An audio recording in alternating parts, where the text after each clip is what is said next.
el que estamos aquí es para presentar el libro de Muñoz Torrero en Portugal. Es la última biografía que se ha escrito sobre Muñoz Torrero. Se publicó en el año 2022, es el fruto de una investigación que llevó a cabo durante la pandemia el profesor de Historia Rui Rosado Vieira, portugués, y contamos con su traducción al castellano por parte de Luis Alfonso Limpo, que es bibliotecario de Olivenza. Y se publicó en el año 2022 y hasta ahora no se había presentado aquí en Cabeza del Buey, así que leí la biografía y consideré que era de vital importancia presentarla por muchos motivos. El primero y más obvio es que es nuestro capobovense más ilustre, pero el segundo motivo, en mi opinión, también es que la figura de Muñoz Torrero es fundamental y de total vigencia en los tiempos que corren, en este mundo en el que vivimos, en el que cada vez consideramos más trivial o damos más por sentado el estado de bienestar, el mundo que hemos construido, sobre todo, bueno, pues porque ya veis el devenir de nuestro mundo por dónde va, esta época incierta.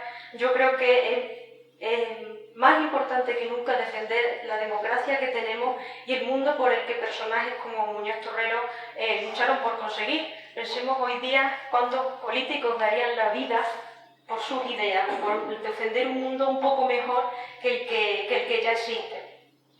Y en tercer lugar, porque creo que el público en general todavía no se hace la idea de la importancia tan trascendental que tiene Muñoz Torrero. Hablamos mucho de él, pero creo que es un mensaje que debe seguir calando en las generaciones más jóvenes. Quizás por eso mi primera idea fue presentarlo como actividad de la biblioteca en el instituto este año, y luego seguir extendiendo el mensaje al público en general. Que la sociedad siga concienciándose y verdaderamente creando conciencia de quién fue este hombre y por qué lo que defendió fue tan importante a día de hoy.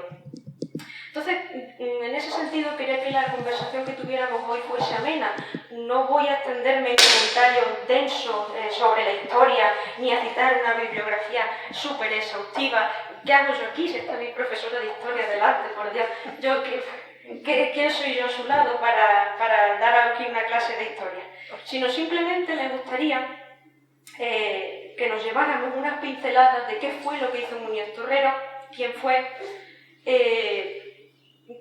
cuáles son las aportaciones interesantes que hace este libro, por qué esta biografía es diferente a las demás, y que de alguna manera, entre todos, salgamos de aquí con una sensación renovada de por qué es importante seguir transmitiendo la memoria de Muñoz Torrero. Entonces, para empezar a comentaros, este libro se divide en tres partes.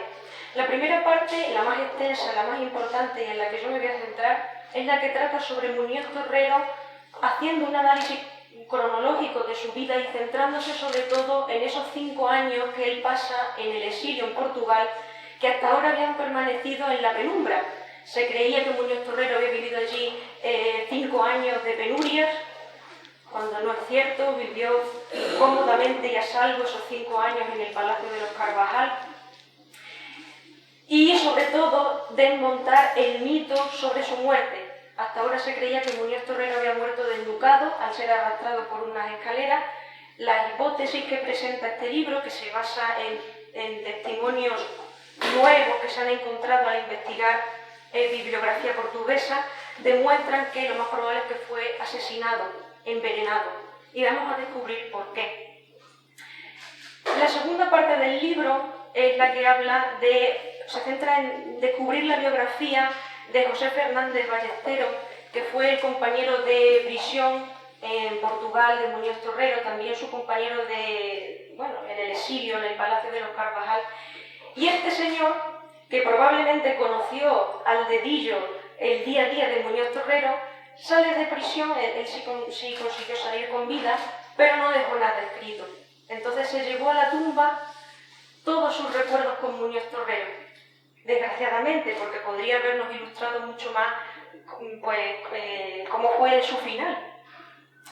Y además es importante rescatar la biografía de Ballesteros para lo que es el liberalismo extremeño, la nómina del liberalismo extremeño, porque fue el primer secretario de la primera Diputación Provincial de Badajoz.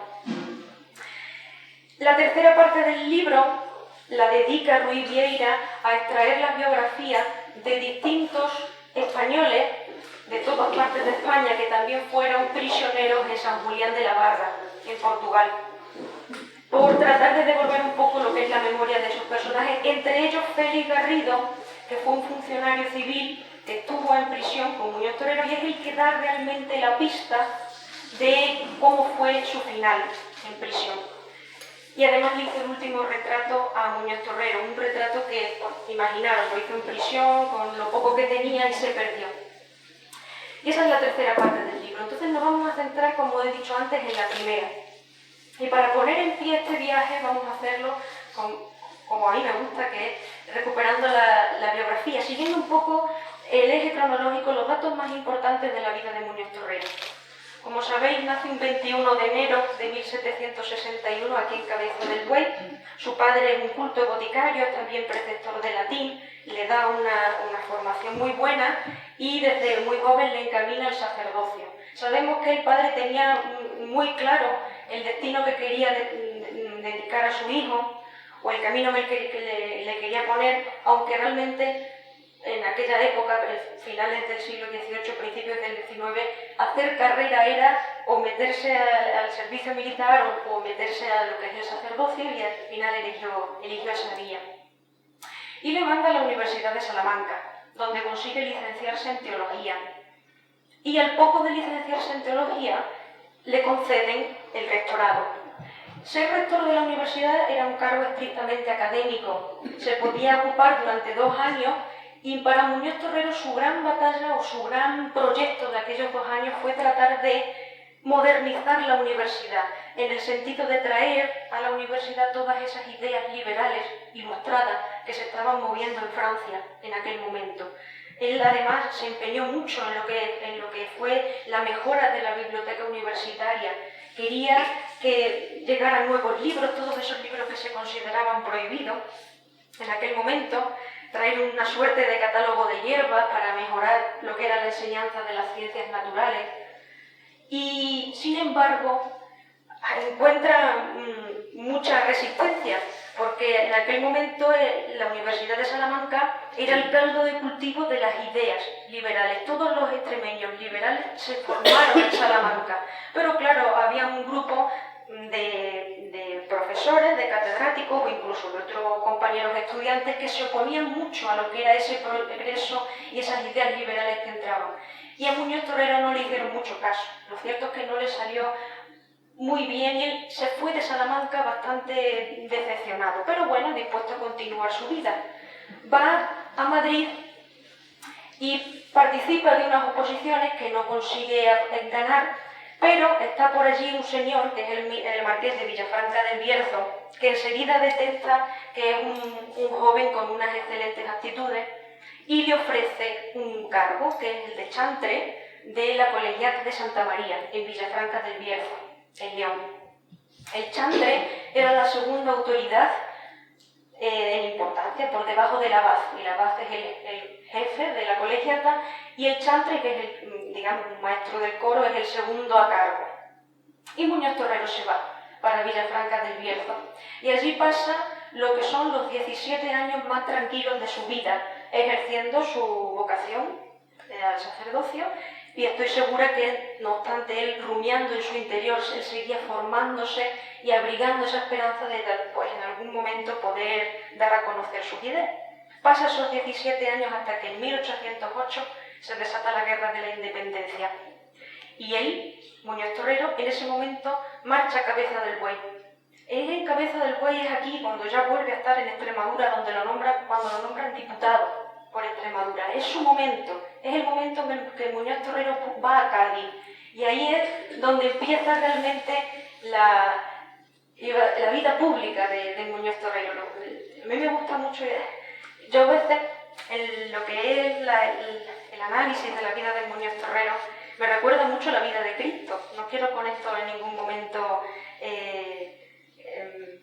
faltar ningún respeto ni nada, pero la entrega que Muñoz Torrero hizo por la causa de la libertad, por sus ideas, llegar a morir por aquello en lo que creyó y siendo siempre tan justo y tan recto, me parece que vivió en sus carnes la vida de un perfecto cristiano.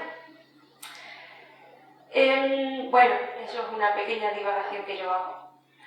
Se va Muñoz Torrero a Cádiz, la han nombrado diputado por Extremadura, y el 24 de septiembre de 1810 es el encargado de dar el discurso inaugural en las Cortes. Con ese es un discurso fundamental en la historia de España, porque es el primero que alza la voz y dice o expresa lo que es el concepto de la soberanía nacional. Eso sonaba nuevo, sonaba ¿de dónde ha salido eso? ¿Eso qué es? La soberanía nacional básicamente la idea de que las decisiones o el poder de decisión debe emanar del conjunto, del acuerdo del pueblo. El poder no es algo, como en el antiguo régimen se venía dando, que procede de arriba hacia abajo, con un monarca absoluto elegido o con derecho divino, más bien, que él decide ejercer de arriba hacia abajo. No, las nuevas ideas, el sistema constitucional y liberal dice que el poder debe emanar de abajo hacia arriba. Y claro, Muñoz Torrero enseguida destaca como una de las mentes más preclaras del grupo y acaba siendo presidente de la comisión redactora de la Constitución. ¿Cuáles son? Y debemos recordarlos, yo creo, las grandes luchas y los grandes éxitos de la defensa de la Constitución que hace Muñoz Torrero. Pues la defensa del principio de la soberanía nacional, poder reside en el pueblo, la abolición de la Inquisición. Cuando le cuento esto a los alumnos, siempre me gusta hacerlo y llevarlo un poco a lo que ellos conocen, porque claro, incluso para nosotros decir que haber conseguido la abolición de la Inquisición, eso está muy bien, pero parece que es algo que no le damos la suficiente importancia, porque como parece algo del medievo, pero hay que tratar de entender que la Inquisición era una institución que seguía supervigente en aquel momento, y que llegara este hombre y se atreviera a serrar la rama del árbol a la que él pertenecía diciendo yo soy clérigo, pero sin embargo no considero que la Inquisición lo haga bien y que es un organismo que debería desaparecer, eso es muy arriesgado y alguien tiene que alzar la voz en algún momento para decir eso se tiene que quitar, y fue él el que lo dijo. De la misma manera, el tema de la libertad de imprenta. También nos suena eso a una cosa, la libertad de imprenta, que irrelevante quizás. Bueno, pues es el principio de la libertad de expresión. En algún momento hay que entender que todo lo que se escribía estaba sometido a censura, que no se podía publicar cualquier pensamiento libre. El pobre Larra, cómo se las había y se las deseaba para poder expresar un poquito de crítica hacia las cosas. Pues por ahí se empieza primero, la libertad a la hora de poder escribir, la libertad de prensa, que haya distintas ideologías. Y hasta ahí se llega hasta lo que tenemos hoy, una absoluta libertad que quizás llevamos hacia el libertinaje, ¿no? Porque las redes sociales son el ejemplo más claro de cómo la libertad de expresión se puede convertir en un caldo de cultivo para el esperpento. Entonces, esas tres ideas clave que defendió Muñoz Torrero, son cruciales, porque ponen las bases de todo lo que es el mundo en el que vivimos hoy. Sin Muñoz Torrero, sin ese proyecto germen constitucional de 1812, la Constitución nuestra del 78, pues quizás no hubiera brotado de la manera en que brotó, que bebió directamente de la del 12 y se tomó además como un modelo en Europa. Bueno, y este es otro detalle interesante, del que no solemos hablar mucho cuando analizamos el papel de las Cortes de Cádiz, pero yo me fijé en ello recientemente y quería comentarlo. Otro paisano nuestro, que fue Manuel José Quintana, él fue el responsable y redactor de lo que se llamó el Informe Quintana, que es la primera ley educativa que tuvo España. Manuel José Quintana es el padre del sistema educativo español. Él fue el que, junto con una comisión redactora, entre cuyos miembros estaba también Gaspar y Jovellano, se les encomendó la misión de ver cómo se conseguía que se mejorara la instrucción pública, la educación, porque a principios del siglo XIX la educación no es lo que nosotros entendemos, o era lo que nosotros entendemos hoy. Y esta gente, en concreto Quintana, sintetizó en un informe de aproximadamente 20 páginas a principios del siglo XIX, 1810 concretamente, todo lo que es el sistema educativo que tenemos hoy. Él fue el primero que dijo que la educación debía dividirse en 3 niveles: primaria, secundaria y la universidad. Defendió además que los maestros y profesores debían tener un sueldo digno, porque a principios del XIX un maestro era muerto de hambre. Defendió también que que los maestros y profesores, para poder ejercer, debían superar unas pruebas de oposición para ver si eran realmente válidos. Defendió que las escuelas, todas, escuelas primarias y de secundaria, lo que son los institutos, debían contar con un laboratorio para las ciencias naturales, para que los niños vieran en directo cómo funcionan las ciencias naturales. Biblioteca, laboratorio. Además que dividió ya el currículum en lo que eran las asignaturas de humanidades y las asignaturas de ciencias. Todo absolutamente vertebrado. Un proyecto magnífico, que eso ya me metería en una charla interesante para poder explicaros por qué eso no siguió germinando. Bueno, no sigue germinando porque existe una ley de 1857, que es la Ley Moyano, que es la que se establece y que es la que, digamos, hasta la década de los 60 sigue vigente, y es la que digamos que oxida o paraliza un poco el proyecto más liberal y más progresista de Quintana. Entre otras cosas, es la Ley Moyano la que lleva en cierto modo a que los niños puedan quedarse en casa en caso de que los padres puedan ofrecerles una educación básica, y por esa razón no tienen por qué estar escolarizados. De ahí que se crearan las escuelas hogares en su día, para traer a sus niños a lo que es a recibir una enseñanza. Bueno, esa es otra historia diferente, pero la importancia de Quintana como padre del sistema educativo español me parece importante, y creo que hay que comentarla cuando se habla de la Constitución del 12. Bueno, ¿dónde me quedé? Bueno, se elabora la Constitución de 1812 y, bueno, llega el momento de presentársela a Fernando VII, y Muñoz Torrero es el encargado, junto a una cierta comitiva, de ir al encuentro con Fernando VII en el Pedregoso, en Cuenca. Y se hace también poco hincapié en lo trascendental que fue, desgraciadamente, este encuentro en Cuenca en la vida de Muñoz Torrero.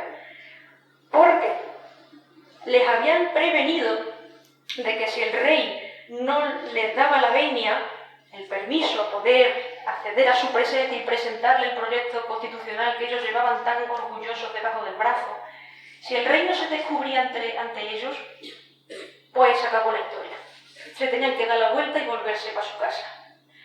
Y Fernando VII es que directamente les ignoró, no les hizo ningún caso cuando les dijeron: aquí vienen los de Cádiz a traerte no sé qué papel extraño. Y Muñoz Torrero, sin embargo, que él sabía que era representante de la soberanía nacional en aquel momento, exigió que Fernando VII le viera. Digamos que insistió, y eso a Fernando VII, que era una persona muy vanidosa, además muy insegura, porque claro, él quería imponerse como monarca absoluto en España, y cualquier tipo de sarpullido que saliera por ahí era un ataque a su ego tremendo, pues Fernando VII se tomó eso como un ataque personal terrible. Y no lo olvidó. En el libro se reseña, se explicita que aquel fue el momento en el que Muñoz Torrero firmó su sentencia de muerte, porque Fernando VII no olvidó a aquel clérigo engreído que estaba queriendo exigirle a él que firmara un papel de qué. Y la reacción no se hace esperar, porque si este encuentro es el 8 de mayo de 1814, entre el 11 y el 12 de mayo, Fernando VII lanza una persecución contra los liberales y empieza a encarcelarlos a todos, a Argüelles, a Martínez de la Rosa y a Muñoz Torrero, que acaba en la cárcel de la Corona, donde pasa algo más de 1 año y medio. Y después de ese año y medio en la cárcel de la Corona, le mandan 4 años también de encarcelamiento, aunque esto más bien es un destierro, le mandan al monasterio de Hebrón, en A Coruña. En cierto modo le dicen: zapatero a tu zapato, vete a tu monasterio, donde tienes que estar como cura que eres, Y a ver si le mandamos a Coruña, que es la otra punta de España, y a ver si ahí se nos queda tranquilo Muñoz Torrero. Y 4 años, algo más de 4 años, tiene que estar en A Coruña. Hasta que en 1820 se produce el levantamiento de Riego, de Rafael Riego, proclamando lo que es la Constitución de Cádiz, diciendo, no, es que tenemos que seguir defendiendo esto que era muy bueno y que permitía una ruptura con el antiguo régimen, esto que se nos ha quedado muerto hay que intentar recuperarlo. Y en ese momento es cuando Muñoz Torrero decide volver a Madrid porque puede, durante lo que es el trienio liberal. Datos importantes. Se me ha olvidado decirlo antes porque como me he ido con el tema de Quintana, hay 2 momentos importantes en estos años para Muñoz Torrero, en los que él conoce a la familia que luego le va a acoger en Portugal, en Campomayor. Primero, cuando estaba en Cádiz, y ya sabéis que Cádiz estaba siendo asediada, pero era ese bastión inexpugnable que aún le quedaba a España en la lucha contra los franceses, en determinado momento hay un regimiento de infantería, número 20, que viene de Campomayor a echarnos un capote, a ayudarnos a los españoles. Y entre ellos hay un joven que es Esteban de Carvajal, uno de los hijos del aristócrata Carvajal, que en Cádiz conoce a Muñoz Torrero y se queda muy sorprendido de la lucidez de este hombre y se hacen amigos. Ahí se establece, digamos, el primer lazo con los Carvajales. Y luego, precisamente en A Coruña, cuando se produce el levantamiento de Riego, allí también llega otro regimiento de infantería y ahí está el hermano, que es Gonzalo de Carvajal, que ya evidentemente la familia le tiene muy encumbrado a Muñoz Torrero, porque saben que ha sido el padre de la Constitución, saben que ha tenido que pasar ya por prisión y se establece, digamos, el segundo vínculo. Este vínculo va a ser importantísimo, porque en cuestión de 3 años Muñoz Torrero va a tener que salir huyendo para Portugal. Ese pequeño par de detalles que se me habían quedado en el tintero. Muñoz Torrero vuelve a Madrid. De 1820 a 1823, que es el trienio liberal, digamos que él participa de la vida política, pero ya no le convence el escenario que ve, porque lo que eran los liberales, el partido al que él había pertenecido, se está escindiendo entre moderados y radicales. Él se identifica con los moderados, pero lo que presentan los radicales ya no le gusta. De hecho, la situación es de inestabilidad y enseguida, en 1823, Fernando VII, que ha tenido que esos 3 años que, bueno, pues tragarse un poco la firma de aquel papelito que a él no le gustaba, que era la Constitución, ha tenido que callarse, pero ya de 1823 a 1833 es la década ominosa. Fernando VII vuelve a la carga con sus ideas absolutistas y ahora ya no encarcela a los liberales, directamente les pide la pena de muerte para todos ellos. Quiere cargárselos, exterminarlos a todos. Y es en ese momento en el que Muñoz Torrero pues, tiene que poner pies en polvorosa y huir hacia Campomayor, hacia Portugal, donde disfrutaban de un régimen liberal, porque la Constitución portuguesa se había basado en la Constitución nuestra del 12. Entonces digamos que se fue para ese lado donde todavía estaba el mundo pues libre. Y Muñoz Torrero se va y se ubica, se instala en el Palacio de los Carvajales, en Campomayor, que además tuve ocasión de visitarlo este verano, porque tenía mucha curiosidad de ver si eso seguía en pie o no. Es un edificio fastuoso, magnífico, en la calle 1 de Mayo, que al parecer está rehabilitado por dentro, pero no puede visitarse. Y no hay ni un cacho placa. No hay nada allí que recuerde a Muñoz Torrero, a pesar de que pasó allí 5 años. Es cierto que no se podía mover mucho de lo que era el palacio, de lo que era el pueblo de Campomayor, pero la verdad es que vivió bien, vivió tranquilo, disfrutó de la biblioteca de los Carvajales. Esa familia, ¿quiénes eran ellos? Pues era una familia aristocrática del Alto Alentejo, además emparentada con los cacereños, porque como sabéis, los Carvajales es un apellido frecuente en Cáceres, capital, y eran unos aristócratas, pero eran ilustrados y eran liberales. y habían sido, digamos, los protectores de bastantes liberales españoles. Por eso cuando Ballesteros, este señor que os digo, extremeño, también tiene que huir para allá, justo un año después le dice, pues tú vente para acá, con Muñoz Torrero vas a hacer muy buenas migas. Y allí pasan 5 años ellos intercambiando de tertulia, porque además en el palacio recibían muchas visitas de amigos y de conocidos, pero todo acaba cuando todo lo bueno pasa.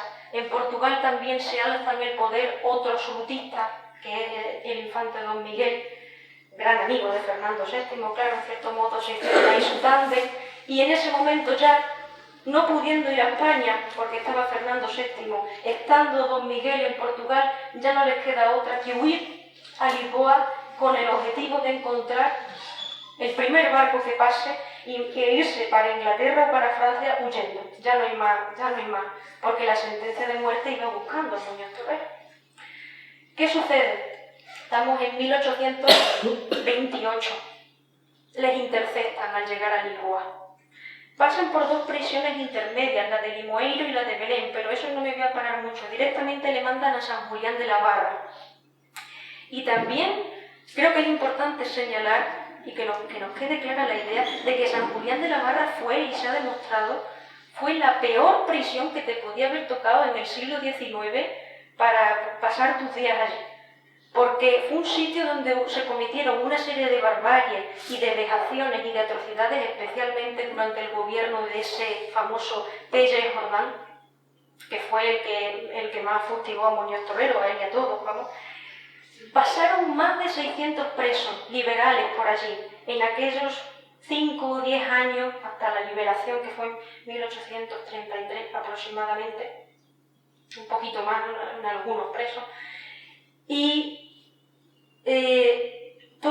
más de 600 personas pasaron por allí, además todas pertenecientes a la clase media, todos eran funcionarios, abogados, médicos, gente de buena posición, de formación, procedentes de España, muchos de ellos. Os he dicho que la tercera parte del libro se centra en estudiar esas biografías anónimas hasta ahora perdidas.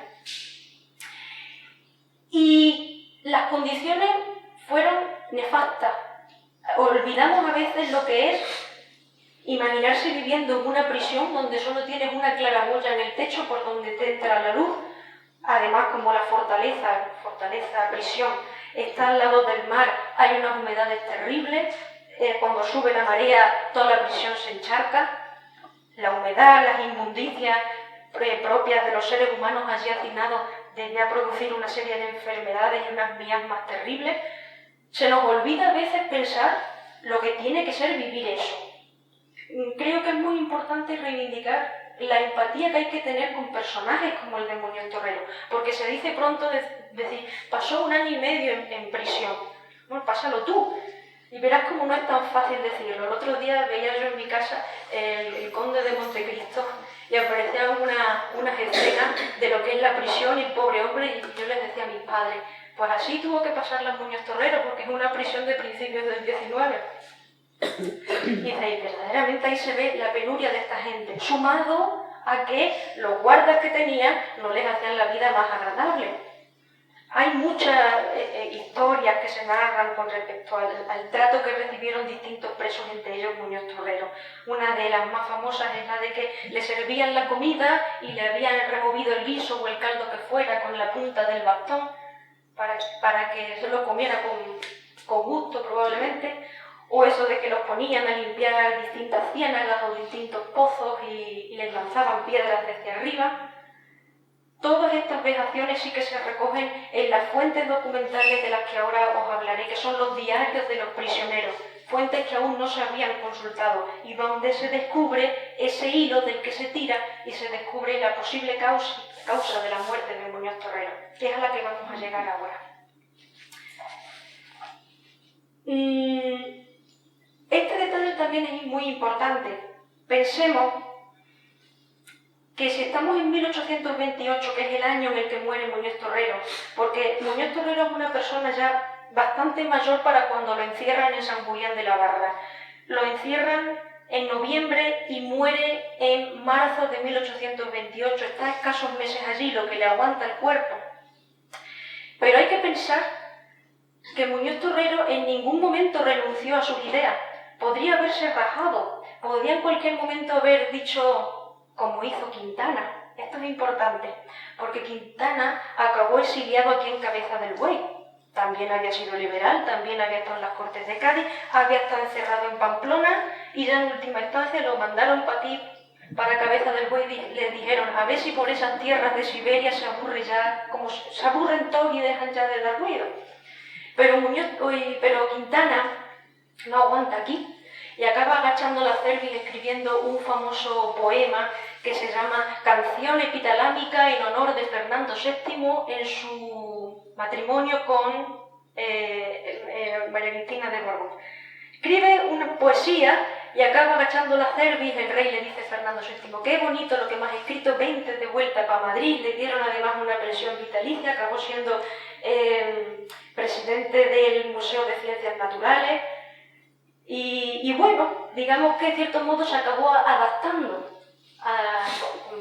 que yo sigo admirando muchísimo a Quintana, pero está claro que al final pues encontró la manera de adaptarse, de agachar la cabeza y ceder en cierto modo, ¿no? Es en ese momento cuando Quintana vuelve a Madrid en cierto modo y sigue viviendo su vida. Muñoz Torrero, sin embargo, muere. En ningún momento le vimos dudar o le vimos renunciar. Él siguió siendo fiel a esos principios éticos atemporales que defendió, tratando de mejorar la sociedad en la que vivía y defender los derechos humanos. Por eso es un personaje que debemos recordar como modélico, porque son perfiles que se ven muy pocas veces en la historia. Bueno, y está Muñoz Torrero en prisión, ¿y cómo muere? Y aquí vamos a lo importante, a lo que trata de aportar este libro. Hasta ahora se había perpetuado el mito de que había muerto descalabrado.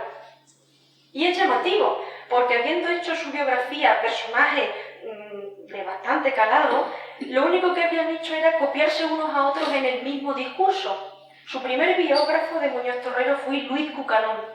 Es un señor que hace su biografía, no sabemos bien de dónde se saca la idea del descalabro, y de ahí en adelante, todos los que vinieron después fueron copiando la misma biografía. Tenemos a Ángel Fernández de los Ríos, que es, digamos, el biógrafo más famoso, porque fue el señor que, por suscripción pública, en 1868, él era miembro del Partido Progresista y dijo, vamos a traernos a Muñoz Torrero de Portugal el pobre, que ya va siendo hora, y le llevamos al Panteón de Hombres Ilustres, y ya de paso, pues, lo utilizaron en cierto modo un poco como propaganda política en aquel momento para tratar de sumarse a su causa un personaje. Pero lo hicieron y en el fondo fueron para allá y se trajeron los restos, pero tuvo que escribir una biografía muy apresurada, en un tono exaltado. Se trató en cierto modo de construir esa fantasía o una especie de relato épico sobre Muñoz Torrero, dice Ruiz Rosado Vieira, aunque realmente la nueva hipótesis que se ha descubierto del envenenamiento honra mucho más la figura de Muñoz Torrero que el mero hecho de un descalabro. Estamos hablando de un crimen de Estado, eso es situarle en una esfera mucho más elevada. Pero bueno, Fernández de los Ríos copia la misma idea. Nuestro querido Nicolás Pérez Jiménez, que también fue el primer biógrafo de Muñoz Torrero de la localidad, copia la misma idea. Nicolás Díaz y Pérez en su fantástico diccionario extremeño, todos hasta la fecha. Y llega el padre José Luis Majada Neira, que es el autor de Juegan Blancas y Ganan, un libro que desgraciadamente por su título uno se cree que es todo menos algo que trata sobre Muñoz Torrero. Y es este señor, que es sacerdote extremeño, el que en este libro, que es su tesis doctoral, él presenta en una pequeña nota a pie de página que se puede encontrar cuando llega a esta parte del relato que le estoy haciendo yo. Llega una parte en la que dice, y bueno, dicen que murió descalabrado, pero hay fuentes documentales que quizás afirmen que pudo morir por otra causa, hay prisioneros, compañeros suyos, que dicen que fue envenenado, y ahí lo dejan. Es como un hilo que deja y que sin embargo este hombre recupera, y recupera brillantemente, porque más que presentarlo como una hipótesis, acaba demostrando que lo fue.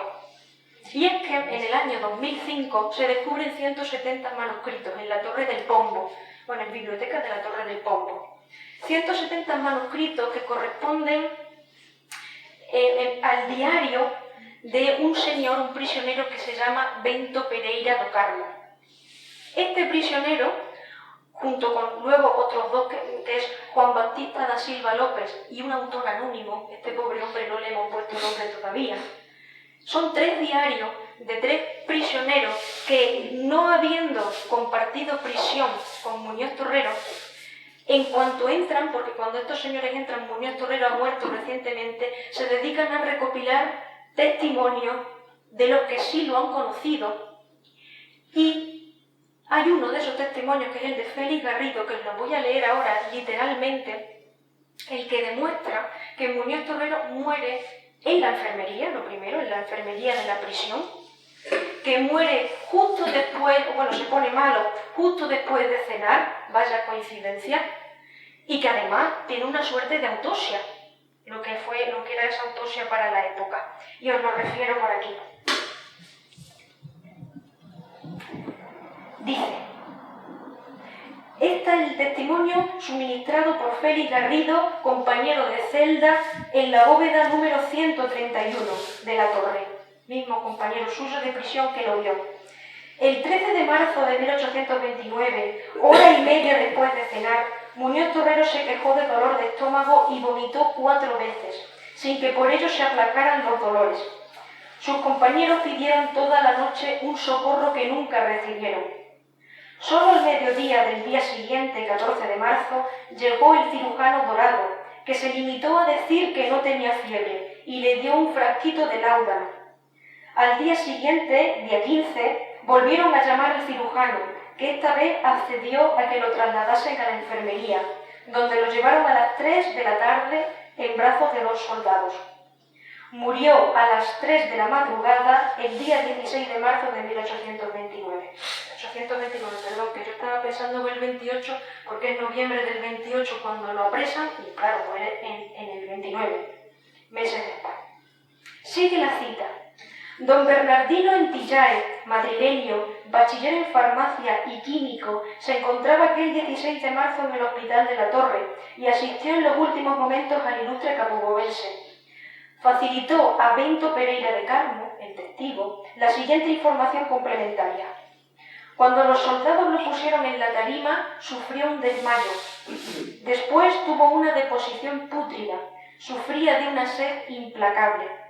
Así permaneció toda la noche, hasta las 3 de la madrugada, en que expiró sin sacramento.